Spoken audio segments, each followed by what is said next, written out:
Mẹ cho nhá. Này, cầm. Đấy, ăn thôi. Nào, ăn miếng cơm nhá. Rồi.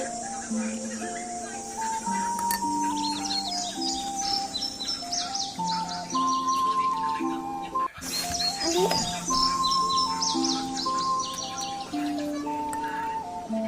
Ngon không? Ngon nhỉ, ngon lắm. Trồng gà ngon lắm. Ăn xong trước á, ăn thịt thôi á, ăn cơm nữa chứ. Ui.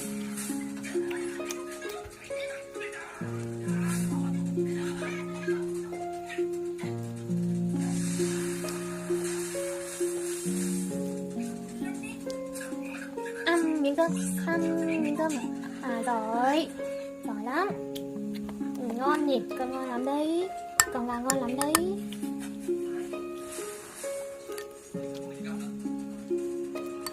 Không cắn được miếng đấy đâu, em cắn bên này, cắn bên này, đây này, thịt nhiều đây này, nhiều thịt ở bên này mà. Đấy, chỗ này là xương đấy. Bên này lấy cho em nhá. Tự ăn á, giỏi, tự ăn nhá. Ngon nhỉ, ngon lắm.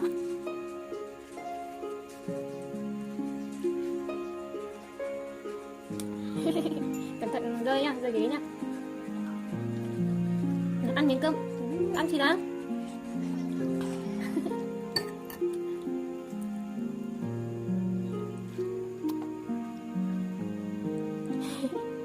Ngon không? Ngon nhỉ, ngon lắm. Lên lòng đâu.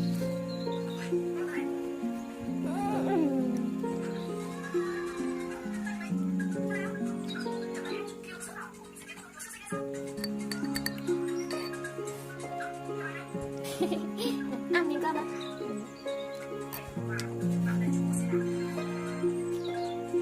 Ui, ngon thế á.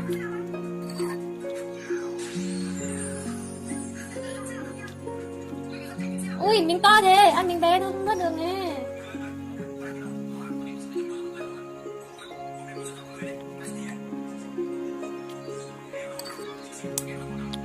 Ngon thế á.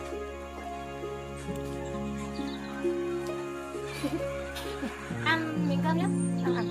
Ăn hết cơm đi, ăn hết cơm rồi mình cho ăn cơm sau nhỉ.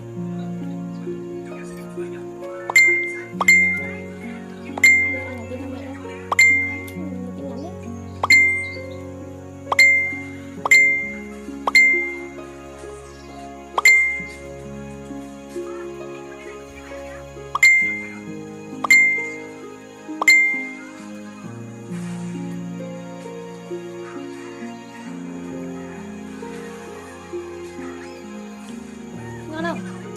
Cái này là cái này. Ổn rồi.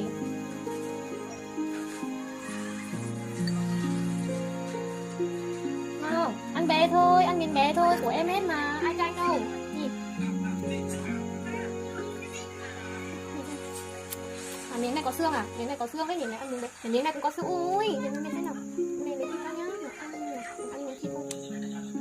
Rồi. Có xương không ăn được là phải bỏ đi nhỉ. Mày xem nào, có xương đấy. Có xương. Đây.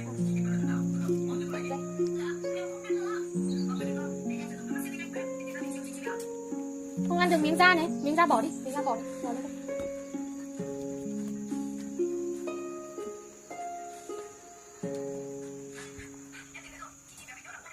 Ăn đi, xong tối này lại cho ăn tiếp nhá.